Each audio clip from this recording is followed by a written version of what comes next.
Kita akan dengarkan firman Tuhan, kita berdoa. Tuhan, kami serahkan pemberitaan firman-Mu ke dalam tangan-Mu. Kami mohon kuasa-Mu memampukan kami untuk mengerti firman Allah, karena kami sadar kami sangat terbatas. Firman Allah luar biasa tidak terbatas. Kami butuh pencerahan daripada Engkau Tuhan, sehingga kami bisa menangkap apa yang Tuhan sampaikan. Dan kami pun diberi kekuatan untuk melakukan apa yang Tuhan firmankan. Terima kasih Tuhan, kami siap terima nasihat-Mu. Dalam nama Yesus, haleluya. Amin. Shalom Bapak Ibu yang dikasihi Tuhan, kita akan belajar satu kebenaran firman Tuhan. Kita buka Filipi 1 ayat yang ke-27. Filipi 1 ayat yang ke-27. Di sana dikatakan, hanya hendaklah hidupmu berpadanan dengan Injil Kristus, supaya apabila aku datang aku melihat, dan apabila aku tidak datang aku mendengar bahwa kamu teguh berdiri dalam satu roh dan sehati sejiwa berjuang untuk iman yang timbul dari berita Injil. Sekali lagi saya bacakan. Hanya hendaklah hidupmu berpadanan dengan Injil Kristus, supaya apabila aku datang aku melihat, dan apabila aku tidak datang aku mendengar bahwa kamu teguh berdiri dalam satu roh dan sehati sejiwa berjuang untuk iman yang timbul dari berita Injil. Saudara yang dikasihi Tuhan, dokter di rumah sakit biasanya sebelum menindaklanjuti secara dalam penanganan medis kepada pasiennya, dokter itu akan menyuruh pasien untuk check up. Jadi di situ akan diperiksa mungkin darahnya, di ronsen, ya, atau mungkin juga periksa urin. Nanti dari hasil check up itu akan tahu apakah ada organ tubuh yang rusak atau bagaimana tindakan obat harus bagaimana yang akan diberikan kepada si pasien. Jadi itu fungsi daripada check up itu sendiri, saudara. Jadi check up itu akan kita bisa mengerti apa kolesterol kita ada, bagaimana tekanan darah kita, dan juga bagaimana asam urat, itu akan diketahui semua dari hasil check up-nya. Dari check up itu akan tahu apakah kita sehat atau sakit. Nah saudara, saya percaya kalau kita sakit, tentulah kita tidak akan maksimal dalam bekerja. Demikian juga dalam hal rohani. Rohani pun juga kita perlu check up Bapak Ibu, supaya kita bisa pastikan kita ini adalah sehat rohani. Perlu saudara ketahui bahwa orang yang sakit rohani jangan pernah berpikir akan diberkati Tuhan. Sekali lagi, orang yang sakit rohani jangan pernah berpikir akan diberkati Tuhan. Sama seperti kalau saudara punya perusahaan, saudara punya karyawan, sering sakit-sakitan, akibatnya jarang masuk kerja. Apakah saudara akan tetap mempekerjakan orang itu? Apakah saudara akan tetap gaji orang tersebut? Ya tentu tidak. Perusahaan akan rugi kalau enggak gaji orang yang enggak pernah masuk kerja akibat sakit. Demikian juga Tuhan tidak akan mungkin memberkati mereka yang rohaninya sakit. Hari ini kita akan belajar tentang spiritual check up. Kita akan belajar, kita akan mengecek apakah rohani kita selama ini sehat atau sakit. Saudara, sebelum kita masuk saya mau sampaikan ada 3 pemahaman keliru tentang rohani yang sehat. Yang pertama, menganggap kesibukan rohani sama dengan sehat rohani. Menganggap kesibukan rohani sama dengan sehat rohani. Banyak orang berpikir kalau dia sudah sibuk pelayanan, aktif di gereja, maka dia menyatakan bahwa dia sehat rohani. Saudara, kita memang perlu sibuk mengurus gereja kita. Kalau bukan kita, siapa lagi? Tapi apakah kalau kita sudah sibuk urusan rohani, menandakan kita sehat rohani? Ya tentu tidak. Kalau bicara masalah kesibukan rohani, saya mau nanya, lebih sibuk mana? Kita atau orang Farisi? Ya, pasti orang Farisi lah. Orang Farisi itu adalah orang yang berkutat tentang Taurat Tuhan, itu sampai lama. Berjam-jam mereka membahas tentang firman Tuhan. Tapi Tuhan Yesus katakan dalam Matius 23 apa? Celakalah kamu dan celakalah kamu. Jadi bukan berarti bahwa kita tidak perlu sibuk urusan rohani, kita harus ngurus gereja kita. Tapi itu belum menandakan seseorang itu sehat rohani. Pemahaman keliru yang kedua, menganggap memiliki karunia rohani dan pengetahuan rohani sama dengan sehat rohani. Oh, saya sekolah Alkitab Pak, saya juga punya karunia. Kalau saya doa saya bisa tahu orang itu seperti apa. Saudara, kita perlu sekolah, saya juga sekolah. Kita juga perlu karunia roh untuk bisa menyingkapkan semua tipu muslihat iblis. Tapi apakah orang yang sudah punya pengetahuan rohani dan karunia rohani sudah pasti sehat rohani? Ya tentu tidak. Di Alkitab banyak contoh saudara ya. Yang contoh paling jelas adalah Salomo. Salomo punya hikmat luar biasa. Dia juga punya kepekaan yang luar biasa. Hikmatnya tidak ada tandingannya pada waktu itu. Saudara bisa baca nanti 1 Raja-Raja 3 ayat 9 sampai 13. Tuhan sendiri berkata bahwa sebelum engkau dan sesudah engkau tidak ada orang yang punya hikmat seperti engkau, Salomo. Hikmatnya tidak ada tandingannya. Kalau bicara karunia, dia peka. Dikit-dikit dengar suara Tuhan, pernyataan Tuhan luar biasa. Tapi siapa sangka kalau saudara baca 1 Raja-Raja 11, murtad itu orang. Apakah itu dikatakan sehat rohani? Ya tidaklah. Pemahaman keliru yang ketiga, menganggap memiliki pengalaman rohani sama dengan sehat rohani. Oh, saya punya pengalaman dengan Tuhan banyak, Pak. Saya mengalami mujizat ini, kesembuhan ini, jalan keluar seperti ini, saya doa ada kuasa Tuhan. Silakan. Tapi apakah dengan seperti itu saudara menandakan saudara sudah sehat rohani? Saudara, saya mau nanya, bicara pengalaman rohani dengan Tuhan, lebih banyak mana? Kita atau Israel? Israel lah. Ya, Israel itu segudang pengalaman dengan Tuhan dan pengalamannya luar biasa dahsyat, tidak pernah dialami oleh bangsa-bangsa lain yang ada di dunia. Israel lah satu-satunya bangsa yang melihat laut dibelah dua. Israel lah satu-satunya bangsa yang menikmati roti turun dari sorga. Hanya Israel yang mengalami itu. Dan sampai hari ini Tuhan masih memelihara bangsa pilihannya. Tapi sampai hari ini pun juga kita tahu itu bangsa masih keras kepala. Dan Tuhan masih menangisi itu bangsa. Jadi saudara jangan berpikir kalau kita sudah sibuk urusan rohani, kita punya karunia rohani dan pengetahuan rohani, lalu kita punya pengalaman rohani, menandakan kita sehat rohani. Tidak. Terus kalau begitu Pak, apa tanda bahwa kita ini sehat rohani? Bagaimana kita untuk mengecek kita sampai sejauh mana rohani kita? Nah, hari ini kita akan belajar ada 6 pertanyaan untuk mengecek apakah rohani kita sehat atau tidak. Ini yang saya katakan tadi, spiritual check up. Ingat Bapak Ibu, hanya orang yang rohaninya sehat yang pasti diberkati Tuhan. Spiritual check up yang pertama. Apakah Anda masih haus dan lapar akan Tuhan? Apakah Anda masih haus dan lapar akan Tuhan? Saudara, kondisi rohani nggak jauh beda dengan kondisi jasmani. Sama seperti kita lah. Kalau jasmani kita sehat, saya percaya pola makan kita teratur, nafsu makan kita normal. Tapi kalau kita sudah sakit, demam, meriang, saya percaya selera makan pasti tidak ada. Saya yakin semua pasti ngalami begitu. Demikian juga saudara, kalau saudara tidak ada niatan, tidak ada rasa ingin berintim dengan Tuhan, baca firman, tidak ada rasa kemauan di sana, ya, itu berarti saudara lagi sakit. Coba saudara cek, apakah saudara masih baca Alkitab tiap hari? Coba saudara cek, apakah saudara masih bersekutu dengan Tuhan tiap hari? Ya, itu saudara yang tahu. Dan saya sangat yakin orang yang punya hubungan baik dengan Tuhan, orang yang rajin baca Alkitab dan doa, orang itulah yang sehat rohaninya. Ya, kalau tidak, berarti kita lagi sakit. Nah, saudara berbicara haus dan lapar akan Tuhan, saya temukan di sini ada 3 level. Yang pertama, haus dan lapar akan Tuhan yang berangkat dari jiwa yang kosong. Haus dan lapar akan Tuhan yang berangkat dari jiwa yang kosong. Ini adalah kondisi orang yang mencari Tuhan di tengah-tengah kehampaan dan kegelapan hidupnya. Dia hidup di dalam gelimbang dosa, hidup mengalami hal kehancuran. Di tengah-tengah dia hancur, dia mengalami kehampaan, kegelapan. Dia ingin cari Tuhan. Mari kita buka dalam Lukas pasal 18. Lukas pasal 18 ayat yang ke-13. Ini level pertama. Lukas 18 ayat 13 dikatakan di sana.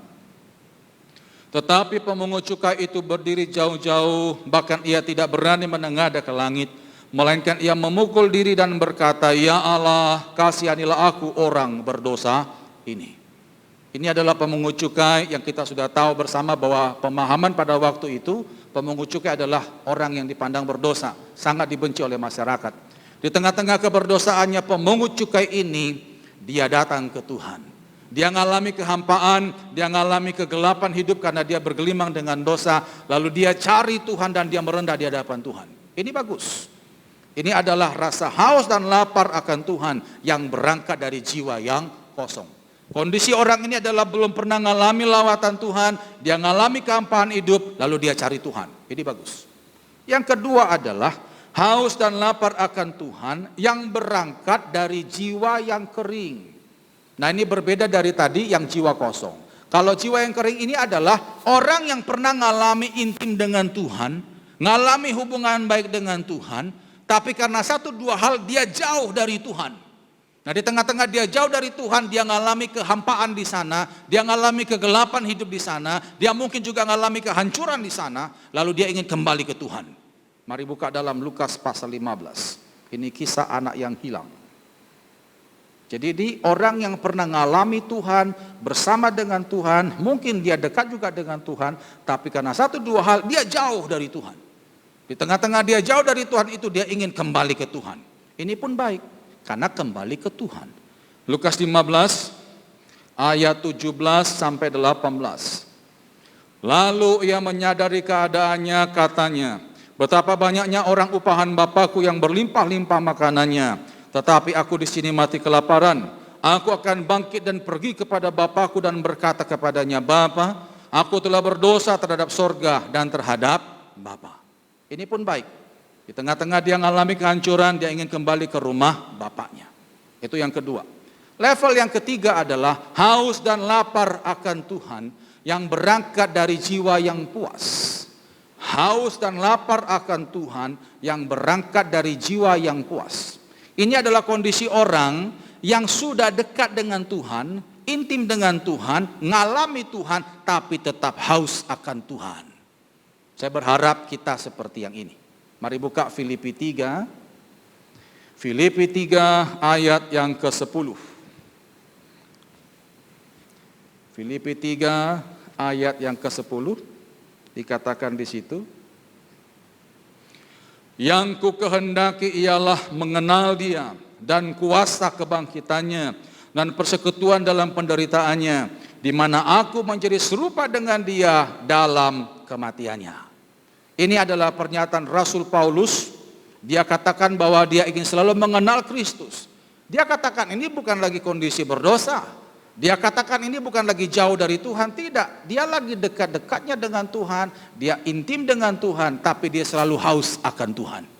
Nah, saya berharap kita level yang ini. Jadi jangan tunggu ada masalah dulu baru engkau cari Tuhan, jangan. Mumpung kita lagi sehat, kita lagi kondisi diberkati, makin dekatlah dengan Tuhan. Jadi ini spiritual check up yang pertama. Apakah Anda masih haus dan lapar akan Tuhan? Spiritual check up yang kedua. Apakah Anda makin bergantung pada Tuhan? Apakah Anda makin bergantung pada Tuhan? Saudara, saya percaya hidup manusia tidak akan pernah lepas dari masalah. Apalagi zaman sekarang masa pandemi. Nah, di sini akan kelihatan saudara, orang-orang yang mengandalkan Tuhan selama ini ada apa tidak. Kerohanian kita akan terlihat pada waktu kita ada masalah. Nah saudara, saya pernah dapatkan juga pengajaran bagus dari rektor saya dulu, Bapak almarhum Pendeta Kris Marantika. Beliau pernah berkata bahwa iman seseorang akan tampak dari reaksi pertama menghadapi masalah. Reaksi pertama waktu menghadapi masalah. Itu menunjukkan kualitas iman seseorang. Kemana dia lari, disitulah kelihatan imannya sebenarnya. Saudara, untuk berbicara tentang masalah ketergantungan akan Tuhan, seseorang itu ditentukan dari 3 sikap. Ini 3 sikap dalam menghadapi masalah. Yang pertama adalah berhasil dengan kekuatan sendiri. Ya. Ada 3 sikap manusia dalam menghadapi masalah. Yang pertama adalah menggunakan kekuatan sendiri. Jujur saudara ya, di luar sana ada banyak orang yang nggak pakai ibadah-ibadahan, nggak usah pakai Yesus-Yesusan, nggak pakai doa-doa segala. Mungkin mereka nggak ada ibadah pribadi, tapi mereka bisa lebih berhasil daripada kita yang beribadah. Mereka bisa lebih kaya daripada kita yang beribadah. Bisa. Tapi firman Tuhan katakan dalam Yeremia 17 ayat 5, terkutuklah orang yang mengandalkan kekuatannya sendiri. Memang ada orang yang tidak perlu pakai ibadah, tidak perlu menggantungkan diri pada Tuhan. Murni karena jenis otaknya, pintar otaknya, bisa lebih kaya daripada kita yang ke gereja, bisa. Tapi Alkitab katakan terkutuklah orang yang mengandalkan kekuatannya sendiri. Dulu pernah waktu saya masih piket di gereja, saudara ya, di Manyar. Saya di bagian konseling waktu itu. Lalu ada seorang bapak sore-sore datang ke tempat kita untuk konseling. Saya waktu lihat tampilan pertamanya dia waktu masuk mewah. Saya duga ini orang kaya, karena kelihatan dari bajunya itu memang mahal, saudara ya. Dan ternyata betul memang, dia pengusaha, dia punya ada katanya beberapa perusahaan, tapi kolaps. Kena tipu, saudara. Jadi dia cerita itu nangis.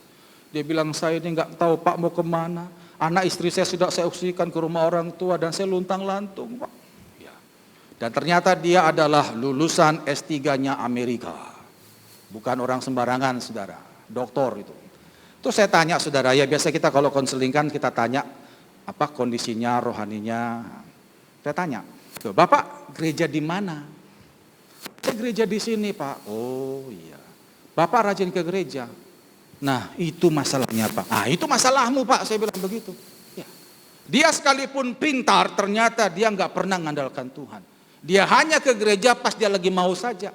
Ya orang bilang itu Kristen Natal Paskah. Ya. Pas waktu Paskah ada perayaan dia datang. Itu juga kita tidak tahu kesungguhannya dalam ibadah, kita juga ngerti. Karena selama ini dia berpikir, aku fine-fine saja kok. Aku bisa nangani masalahku. Saudara, sehebat apapun kita, sejenis apapun otak kita, tetap ada batasnya. Ya, tetap ada batasnya. Siapa yang bisa sangka ternyata kalau dia ditipu oleh teman sendiri yang sudah puluhan tahun dampingi dia, itu nggak masuk akal. Dan terlihat kan begitu habis, sudah seperti orang mau gila. Yang saya kasihan saudara waktu saya konselingi itu, sempat dia ngomong-ngomong sendiri, saudara. Jadi saya berpikir, wah sudah sakit ini orang. Ya, sayang saudara ya, lulusan luar negeri kok begini kondisinya. Ya. Tapi jujurlah, memang ada orang yang bisa berhasil dengan kekuatan sendiri, ada. Tapi Alkitab katakan itu terbatas. Dan kalau kita mengandalkan itu, terkutuk saudara. Yang kedua, kita bisa menghadapi masalah kita dengan bantuan kuasa gelap. Bisa. Ya. Jujur saudara ya, yang ke Gunung Kawi, Parangtritis itu bisa lebih kaya daripada yang ke gereja. Yang pergi ke tempat pesugihan orang-orang keramat itu bisa lebih kaya daripada yang cari Yesus. Tapi firman Tuhan katakan dalam Ulangan 28 ayat 15 sampai 68, kalau saudara baca di sana akan ada banyak celaka dan petaka mewarnai orang yang seperti itu. Saya kalau cerita ini banyak karena saya di bagian konseling pelepasan. Saya melihat orang-orang yang sudah bermain-main dengan kuasa gelap, kenikmatannya hanya sesaat, tapi penderitaannya bisa turun-temurun. Kalau saudara baca nanti Keluaran 20, 3-5, kesalahan seorang tua yang menyembah berhala, itu bisa sampai keturunan ketiga dan keempat. Oh kalau saya cerita kasus panjang. Kekayaan bisa bagus, tapi habis itu hancur semua keturunannya saudara. Nah, apakah saudara mau seperti itu? Saudara yang tahu. Lalu yang ketiga adalah kita bisa menghadapi masalah hidup dengan kuasa Tuhan. Buka Yeremia 17 ayat yang ke-7. Yeremia 17 ayat 7 dikatakan di sana, diberkatilah orang yang mengandalkan Tuhan, yang menaruh harapannya pada Tuhan. Nah dari tiga ini saudara pakai yang mana? Apakah saudara pakai kekuatan sendiri? Apakah saudara pakai kuasa gelap? Atau saudara pakai kuasa Tuhan? Itu makanya spiritual check up yang kedua adalah apakah Anda makin bergantung pada Tuhan? Saudara yang tahu. Saya percaya orang yang sehat rohani pasti akan selalu bergantung kepada Tuhan. Spiritual check up yang ketiga. Apakah Anda makin mudah mengampuni dan mengasihi? Apakah Anda makin mudah mengampuni dan mengasihi? Saudara, saya percaya kita paham bahwa kita ini akan banyak dipengaruhi dengan siapa kita bergaul. Ya. Kalau saya banyak bergaul dengan perokok, baju saya pasti bau rokok. Saya kalau banyak bergaul dengan preman, lama-lama saya pasti akan juga malah orang. Saya banyak bergaul dengan maling, pasti juga akan ngerampok rumah orang. Saya akan banyak dipengaruhi dengan siapa saya bergaul. Firman Tuhan juga katakan bahwa kebiasaan baik itu akan rusak bila kita punya pergaulan yang buruk. Nah, kalau kita intim dengan Tuhan, kita akrab dengan Tuhan, mungkinkah dampak keakraban kita dengan Tuhan muncul kebencian, Bapak Ibu? Saya rasa tidak. Jujur saudara ya, ada orang yang rajin ibadah, dia pelayanan, bahkan katanya dia aktif dalam Tuhan sungguh-sungguh, tapi kenapa membenci orang lain? Kenapa nggak bisa nerima kelemahan orang lain? Itu perlu dipertanyakan ibadahnya. Saya sangat yakin dan percaya kalau orang itu dekat dengan Tuhan, mengasihi Tuhan, pasti dia bisa nerima kelemahan dan kesalahan orang lain. 1 Yohanes 4 ayat 20. 1 Yohanes 4 ayat 20. Saya pernah saudara ya mimpin ibadah di salah satu persekutuan doa dulu, waktu belum zaman sekarang ini. Waktu kita penyembahan, wah itu yang hadir luar biasa saudara, nyembah, wah sampai bahasa rohnya itu melantun-lantun saudara. Tapi waktu saya sampaikan firman Tuhan, 2 orang ibu yang saya tadi perhatikan nyembahnya luar biasa, lempar-lemparan aqua, terus sampai mau jambak-jambaan. Saya heran saudara ya, kok yang tadi masuk itu Roh Kudus apa roh halus, saya juga nggak ngerti. Kok bisa dalam ibadah yang tadi ucapan syukurnya luar biasa sampai baku hantam begitu? Itu ada apa? Coba kita lihat saudara firman Tuhan 1 Yohanes 4 ayat 20. Jikalau seorang berkata, aku mengasihi Allah dan dia membenci saudaranya, maka ia adalah pendusta. Karena barang siapa tidak mengasihi saudara yang dilihatnya, tidak mungkin mengasihi Allah yang tidak dilihatnya. Jadi kalau ada orang yang katanya dekat dengan Tuhan, dia mengasihi Tuhan, dia aktif melayani Tuhan, tapi tidak bisa mengasihi saudaranya, Alkitab katakan dia adalah pendusta. Contoh kasus, maaf kalau saya cerita kasus. Dulu pernah saya doakan ada satu teman saya, kebetulan itu istrinya yang kena, dia kena santet saudara. Jadi tubuhnya itu kalau malam keluar kulit kerang. Ya. Saya juga kurang tahu gimana prosesnya, tapi waktu saya sampai ke sana, saya lihat sendiri memang satu kresek kulit kerang ditunjukkan ke saya. Ini loh Pak, yang keluar malam-malam. Kalau sudah keluar ini Pak, badan saya sakit. Jadi dia cerita awalnya itu terjadi ledakan di atas. Begitu ledakan itu terjadi di atas, ibu itu mulai merasa sakit badannya. Dan akhirnya dia tidur dan disitu keluar kulit itu saudara. Sayangnya cuma kulit, nggak ada dagingnya saudara. Kalau ada dagingnya bisa bikin restoran saudara ya. Nah itu cuma kulitnya saja. Dan saya lihat bentuknya kok aneh gitu lah. Nah dia cerita begini, saya heran Pak, kenapa saya kok bisa kena benda-benda begini? Padahal saya ya aktif di gereja, saya juga sering ikut ibadah puasa, saya juga melayani Tuhan Pak. Dan di rumah kami pun ada mesbah keluarga. Kok bisa kena? Wah, berdasarkan apa yang disampaikan saya berpikir juga, loh kok bisa kena ya?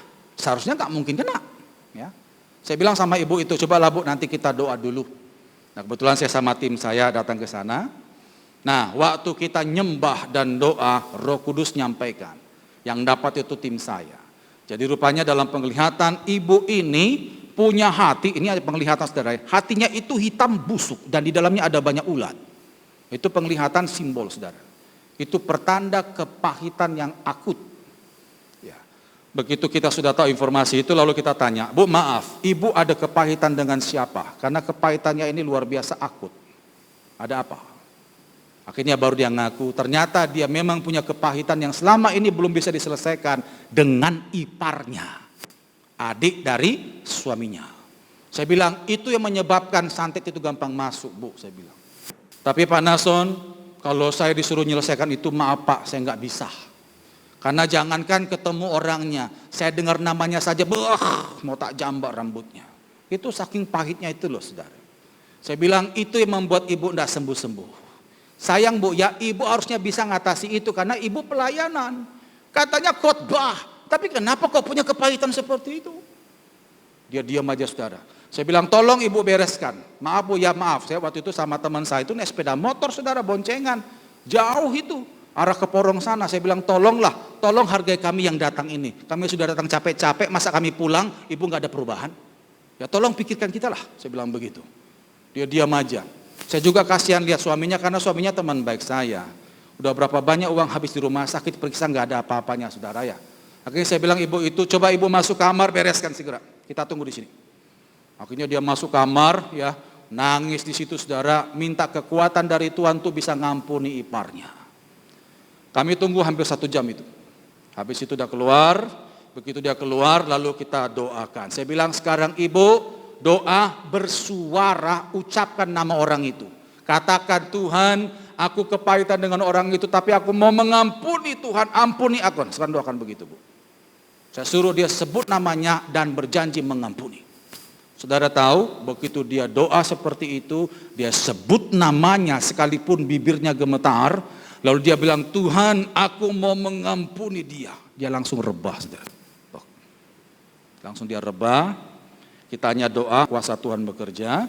5 menit kemudian, ibu ini bangun. Terus saya tanya, ibu rasakan apa? Dia bilang, tadi waktu dia sebut namanya, lalu dia katakan, Tuhan, aku ngampuni dia. Tiba-tiba ada sesuatu yang ketarik keluar dari tubuhnya, saudara. Lalu makanya dia rebah. Habis itu dia rasa enteng. Habis itu sudah saya doa, tutup, kita pulang. Seminggu kemudian saya dapat kabar bahwa ibu tuh bilang, puji Tuhan Pak, waktu lalu saya sudah pemberesan itu. Begitu Pak Nason dan tim pulang, malam itu ada ledakan lagi di atas rumah. Tapi saya tidak keluar kulit kerang lagi. Sampai hari ini. Lihat saudara ya, sekalipun ibu ini pelayanan, ternyata dia masih sakit rohani. Dia belum bisa mengampuni. Dan itu yang membuat sakitnya nggak sembuh-sembuh. Makanya saudara, saya katakan tadi, jangan pernah berpikir kalau sudah sibuk urusan rohani, menandakan sehat rohani. Tidak. Pertanyaan yang ketiga, apakah Anda makin mudah mengampuni dan mengasihi?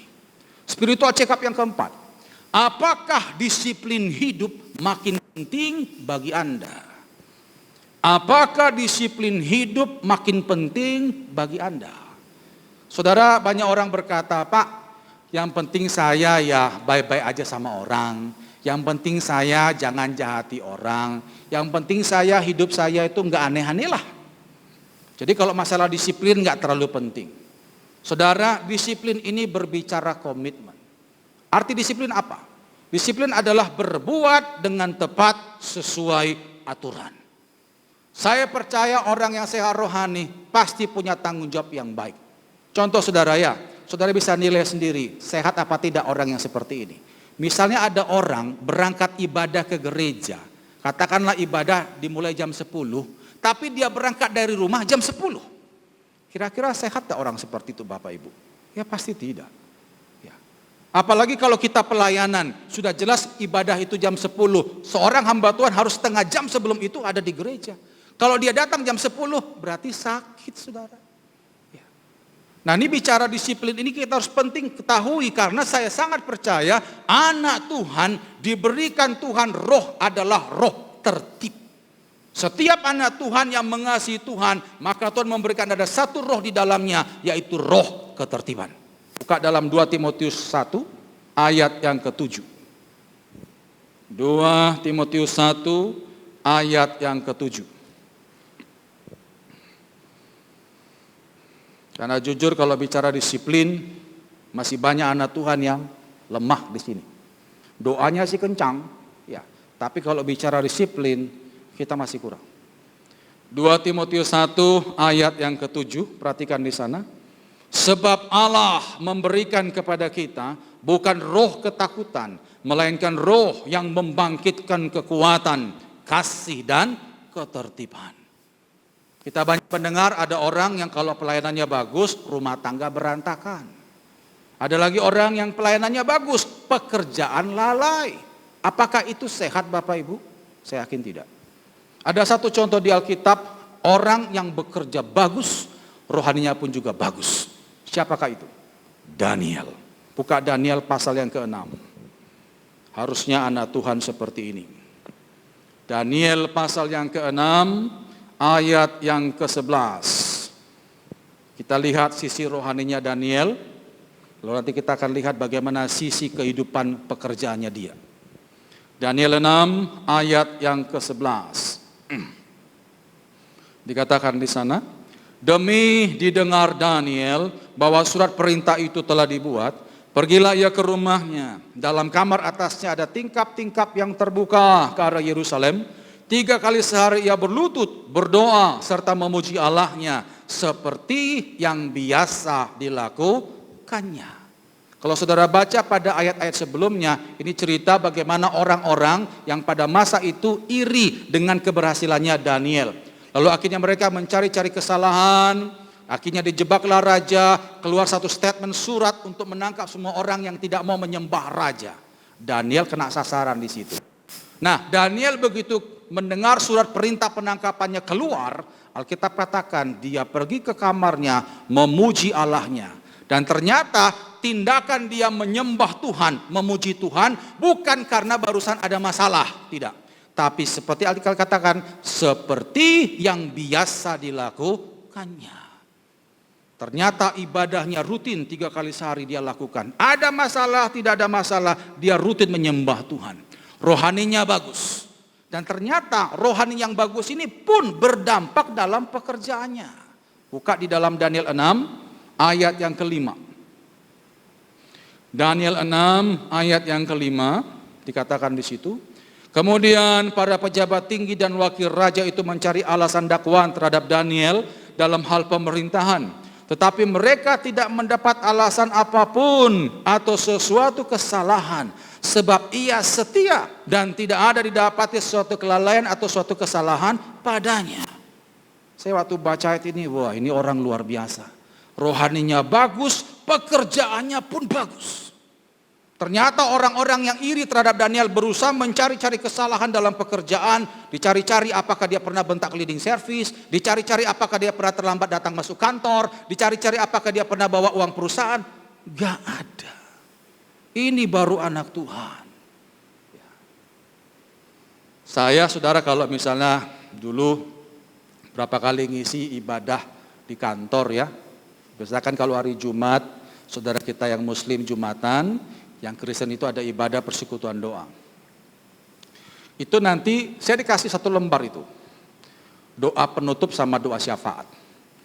Nah berapa perusahaan itu saya lihat perhatikan saudara. Ada beberapa permohonan doa itu ya. Itu kan doakan pimpinan ini segala macam. Nah terakhir itu adalah kenaikan gaji. Nah, maaf saudara saya jarang doakan itu. Saya banyak doa supaya anak-anak Tuhan di perusahaan itu disiplin dan tertib. Itu aja. Saya yakin kalau kita jadi orang yang tanggung jawab, kita disiplin tertib, mungkin mata bos tidak lihat, mata Tuhan lihat. Orang yang seperti itu akan diberkati lebih. Ya, Tuhan mungkin tidak memberikan lewat perusahaan yang kita kerja, tempat lain bisa berkati kita karena Tuhan melihat kita itu disiplin. Makanya saudara, pertanyaan yang keempat ini, apakah disiplin hidup makin penting bagi Anda? Itu yang keempat. Yang kelima, spiritual check up yang kelima. Apakah Anda masih merasa risih dan benci terhadap dosa? Apakah Anda masih merasa risih dan benci terhadap dosa? Saya percaya kalau ini saudara pasti bisa paham. Saya sangat yakin orang yang sangat mengasihi Tuhan tidak mungkin dia membenci kejahatan. Saya sangat yakin kalau orang itu makin dekat dengan Tuhan, maka dia akan sangat sensitif berurusan dengan masalah dosa. Buka di dalam Mazmur 97 ayat yang ke-10. Mazmur 97 ayat yang ke-10 dikatakan di sana, hai orang-orang yang mengasihi Tuhan, bencilah kejahatan. Dia yang memelihara nyawa orang-orang yang dikasihinya akan melepaskan mereka dari tangan orang-orang fasik. Hai orang-orang yang mengasihi Tuhan, bencilah kejahatan. Bukti bahwa kita mengasihi Tuhan, kita akan membenci apa yang Tuhan benci. Tidak mungkin kalau kita mengasihi Tuhan, kita menyukai apa yang Tuhan benci. Itu gak mungkin. Buka lagi dalam Yohanes 16. Yohanes 16 ayat yang ke-8. Yohanes 16 ayat yang ke-8. Dikatakan di sana, dan kalau ia datang, ia itu Roh Kudus. Nanti perhatikan perikopnya. Ia akan menginsafkan dunia akan dosa, kebenaran dan penghakiman. Roh Kudus kalau ada dalam diri seseorang dan orang itu akrab dengan Roh Kudus, maka Roh Kudus akan bekerja menginsafkan orang itu akan dosa. Makanya saya sangat yakin ya saudara, kalau saudara intim dengan Tuhan dalam saat teduh tiap hari, Jangankan lakukan dosa, mau niatan saja di sini sudah pasti nggak enak, terasa alarmnya itu. Tapi kalau saudara mulai mau melakukan dosa nggak merasa bersalah, berarti ada yang salah dengan rohani saudara. Saudara, saya mau nanya, kira-kira Bapak Ibu sepakatkah dengan saya bahwa dosa itu sama dengan kotoran? Pasti, ya. Karena dosa itu adalah hal yang menjijikkan di hadapan Tuhan, sama dengan kotoran. Nah, seperti saya katakan tadi bahwa kondisi rohani nggak jauh beda dengan kondisi jasmani. Kalau tubuh kita ini sehat, ya, hidung kita sehat, maka kalau ada kotoran di samping kita, kita langsung tutup, saudara. Itu pertanda hidung kita ini tahu ada udara kotor di situ, ada udara bau di situ. Tapi kalau hidung saudara lagi pilek, lagi tersumbat, maka engkau tidak bisa membedakan mana udara kotor yang bau dan harum, tidak bisa. Demikian juga orang kalau sudah lakukan kesalahan, lakukan dosa, tapi nggak merasa bersalah, berarti ada yang tidak sehat dengan rohaninya dia. Ya. Kayak saya dulu, saudara, waktu kuliah dulu pernah waktu acara ospek itu, saudara ya, pergi ke daerah Malang sana, kan di ospek di situ. Nah, terus kami dimasukkan satu tempat.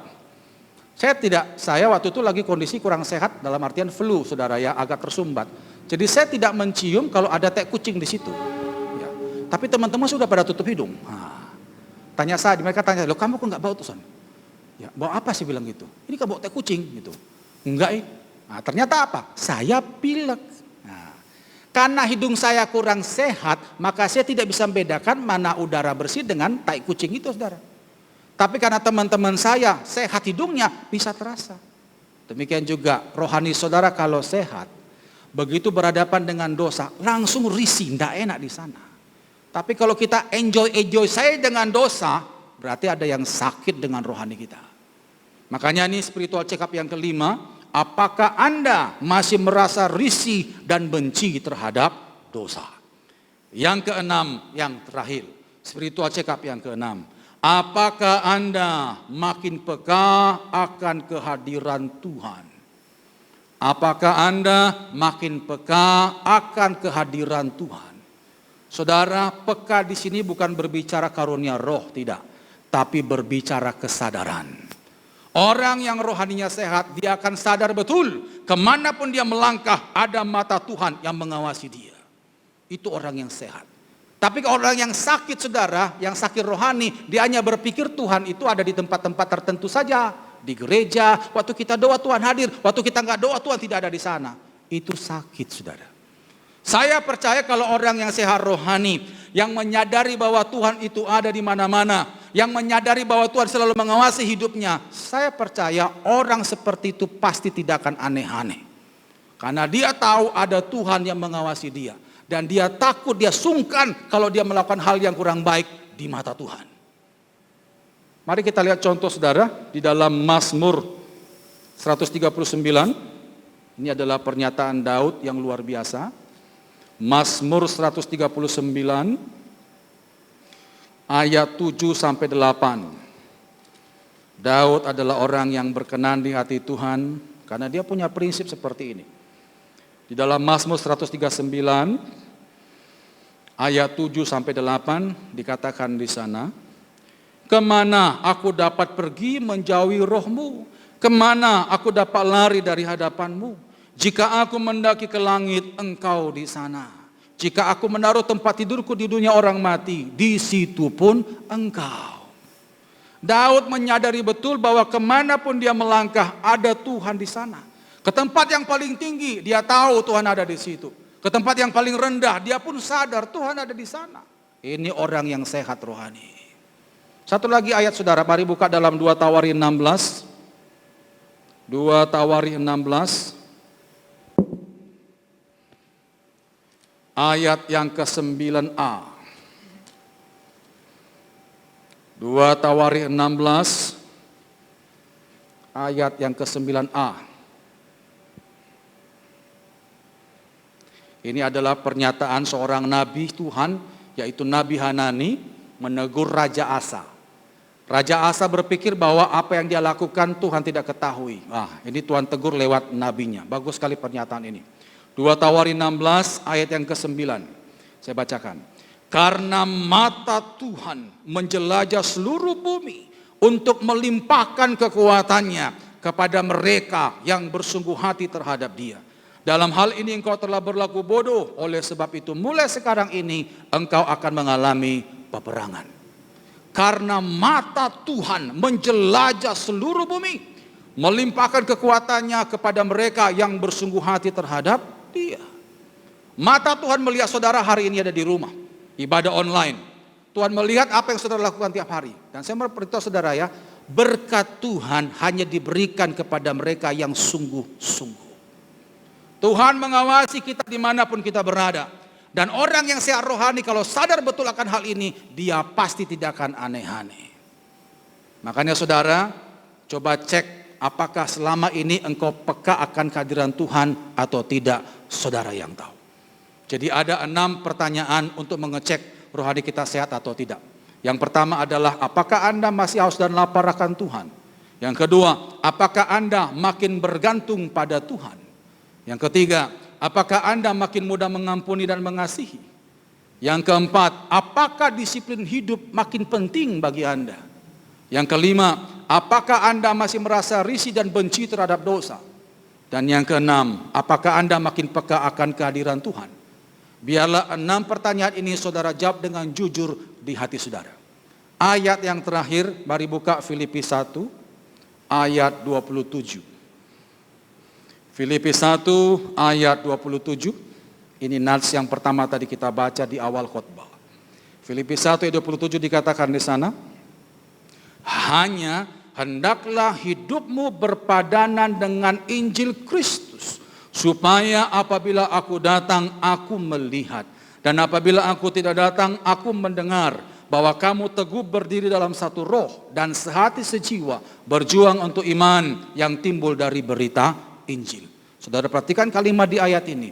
Kalau saudara hidup berpadanan dengan Injil Kristus, Alkitab katakan rohmu akan kuat. Dan engkau akan berkenan di hadapan Tuhan.